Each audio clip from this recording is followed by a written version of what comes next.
Today we're going to talk about designing um, an RV in a box truck. This is a 2007 T600 Kenworth, and they have a 14-foot box section on the back. This is the software that I used for the build, Live Home 3D Pro, and I hope from this video you'll get an idea of how to kind of use the software. Not that this is the only software available to be used. This is just the one I picked. It was $54.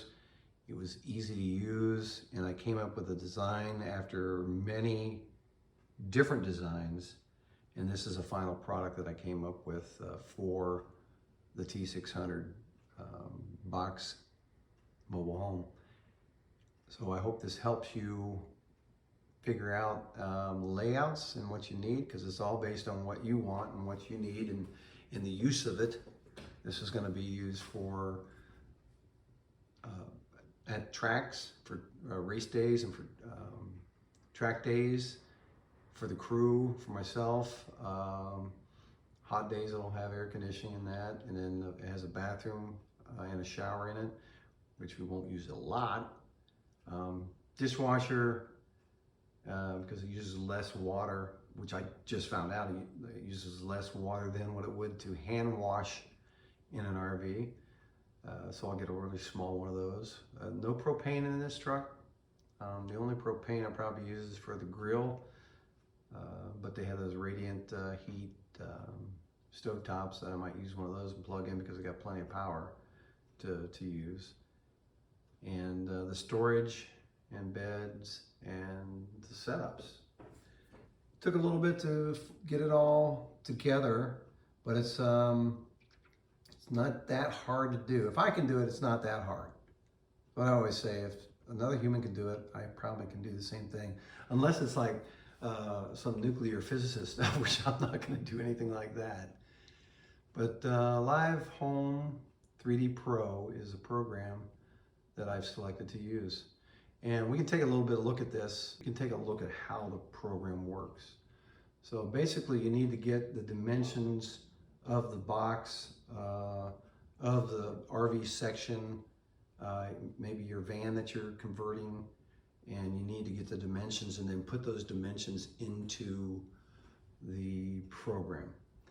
The section on the back is to scale. And this is like the 6th or 7th version of the back of the truck that I made. And this is, I think, is going to be the final design.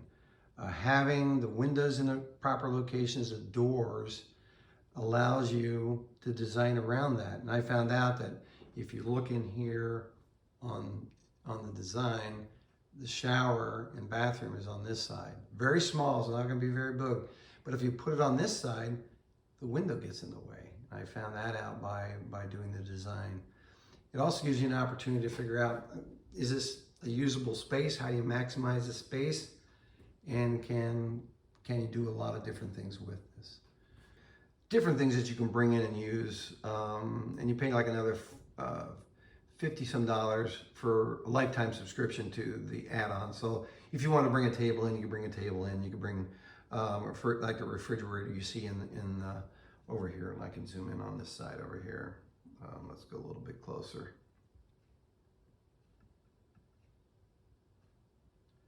And we can tilt down a little bit.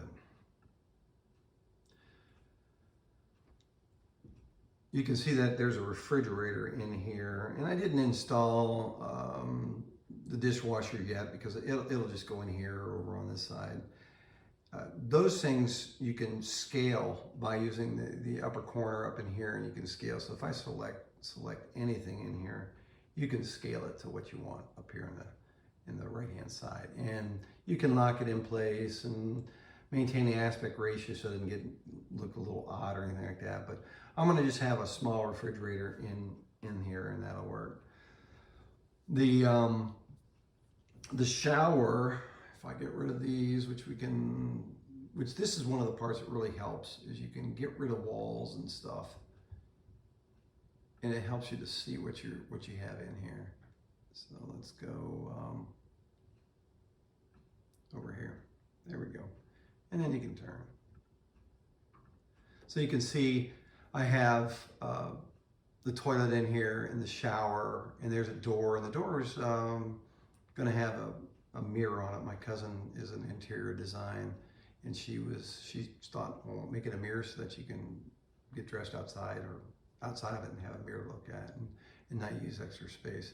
So you build these polygons. So these are polygons. So this is just like a block, and you can design it however you want to fit and get the right look. And then you can change the outside of it to what you can change the colors. You can put the tiles in. You can do all kinds of things like that. And you just have to mess with it to figure out what you want for your build. And so the space kind of works. We're gonna do the build. We've got to do a lot of electrical stuff, but that'll be a different video on. We're going to be putting 6 or 8, or I have a total of 8 solar panels on the top. I want the electrical design to last for 3 days without sunlight. But I also, on the truck, which this is a generator, it's a two-cylinder diesel that runs the air conditioner in the bunk section, this section of the truck, when the engine's turned off. And then that charges the batteries on the chassis, which in turn will end up charging the batteries that this box is going to have all the Victron parts in here. So you'll be able to look at the charging through the phone, turn it on, turn it off, all kinds of neat stuff that I'm looking forward to building. I already have the design. There's a company in Delaware, Ohio, Off Grid Power Systems. You can look them up online. It's Off Grid Power Systems. And they help design the electrical system for me. They can install electrical system in your RV, or you can do it yourself. So that'll be a different video on how that's done, and we'll see how that goes. It's a little bit different because we're using the chassis batteries on the truck, which are 4 big semi batteries, and then we're going to be in the back lithium batteries, and we're going to have solar panels on top. So again, Off Grid Power Systems. They can help you out with that, help you with the design. So back to the box here. Other thing that I needed, I thought was interesting, is that these are twin size beds, and then we can put a table in here during the day, and you can do this pretty easy. So here's a table, put the table in, there's a table. So during the day you can sit and eat dinner or lunch or whatever you need to.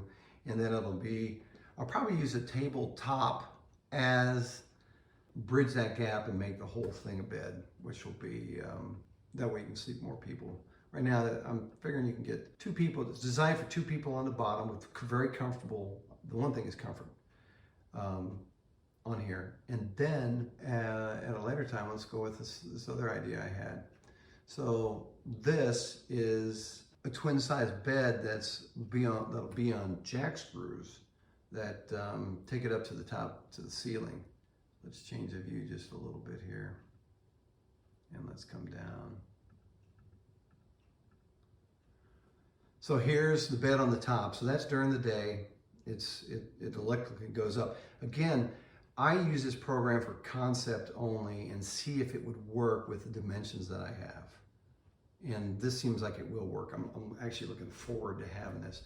So during the daytime, this will be up, or night, depends on what's going on. And it'll also have lights on the underside of it. Now the next thing that I wanted to do is, okay, so let's say I need to sleep more than just 2 people in this, or 3 people in this. Let's go with the where's the middle bed? The middle bed's right here. So now we can sleep 2 people here, and then 1 on either side, or bridge that and sleep 3 down here and 2 up here. It's a lot of people in a small space, but if you need a place to stay, then you're set.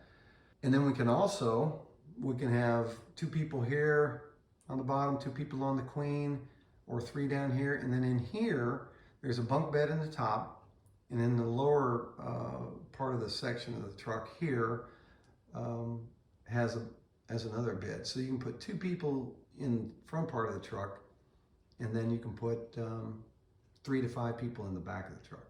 So now let's say I want to just go camping. So this was another design. So then we can take this bed, because that's going to be the really, really comfortable bed, which I think that's a good thing.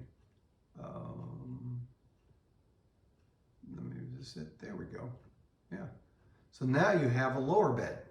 You can lower the bed all the way down so that it's easier to get into, because you don't want to have to. I had a ladder too. I think I got a ladder in here somewhere to see, which I put in if you need to climb, but I thought, we'll see. Anyway, there's the bed on the lower section. So you have three different ways you could sleep in there. You can be at the top, middle, or bottom. I thought that was a good idea. Kind of a neat design for that. So again, Live Home 3D Pro. That's the program. This is the project. I hope that you can, I guess, just try it out and see. For $54, you're going to be spending 8 to 10. What this is probably going to cost. I actually don't know how much this is going to cost, because the electrical system itself, with the solar panels, the chargers, or the smart shunts, and all the electrical part, is going to be close to $6,000 to $8,000 just for the electrical system on this. And then I haven't decided whether or not I'm going to make this out of extruded aluminum. I've seen those in some of the videos for the cabinetry and all that, or if I'm going to just take 1x1 steel and box frame all this stuff in and do that. The good thing about this truck is that I'm allowed 12,500 pounds on the front axle, and I can go a max of 32,000 pounds total for the truck. So currently there's only 11,600 pounds on the front axle, 9,000 pounds on the rear. So I have a lot of, and that's the one good thing about this truck, is that I can put a lot of weight on it. So I'm not really limited to the type of material that it has to be all lightweight to put in this. I can build it really strong to last, but I also want it functional, and I want to be able to get to anything that's in here. I'm going to be putting a split AC, a heat pump. They call them mini splits, and I'm going to install that between the truck and the box in between. And then I'll run up over top of the door will be the outlet for the air and the heat. So hopefully this video helps.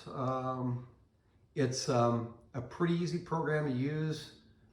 Like I said, I'm in the process of building the back section of this truck. It's Live Home 3D Pro that I used.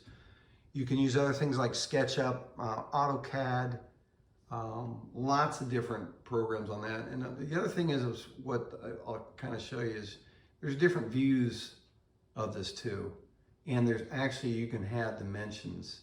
So if you need to measure anything, you can just put down and it'll give you your dimensions like on that. So, and you can put them in there. It's real easy to do. So that gives you the kind of the layout.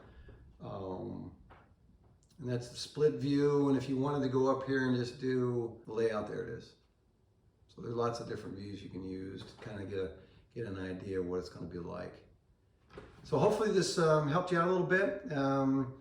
If you want to subscribe to my channel, go ahead. I do a lot of different things. I believe that there's always technology to use to help you save money.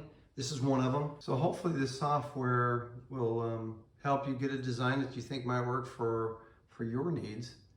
When I started this process, I bought a book. It's called The Van Conversion Bible, and it's a great book, and it goes through everything, and it is for the van conversion part of this. But what's the difference? I mean, building an RV in a box like a box truck there's not any difference. It's just different sizes, different types of materials. But the book is very meticulous on all the things you need to use. So I would suggest, if you want to get started on a project like this, do your background research first. Use a program like this. Get your design that you want. See if it fits. See if things work. I mean, this isn't an exact thing. I mean, like the windows need to be a little bit different. I'm going to do you know, the insulation, the water barriers, the walls, the ceiling, the lighting, the electrical, the solar panels, the air conditioning, the heating, the water, the toilet, the black tank, the gray tank, and all that stuff. There's so much stuff that you kind of have to get an idea of what it's going to take. And this book actually does a great job. So I just want to say thank you very much, Charlie and Dale, for putting that out there. So I want us to get started on stripping the current rear interior out this summer, and then work on at least getting the section of the interior section, this part set up so we can have a little bit of comfort, and then I'll work on the rest of it later. But yeah, if you like this stuff, just subscribe to my channel. Some of the stuff I do is, you know, maybe it doesn't interest some people, but other stuff I do, it's a variety of stuff I do. Everything wheels. And yeah, subscribe to the channel and have a great day.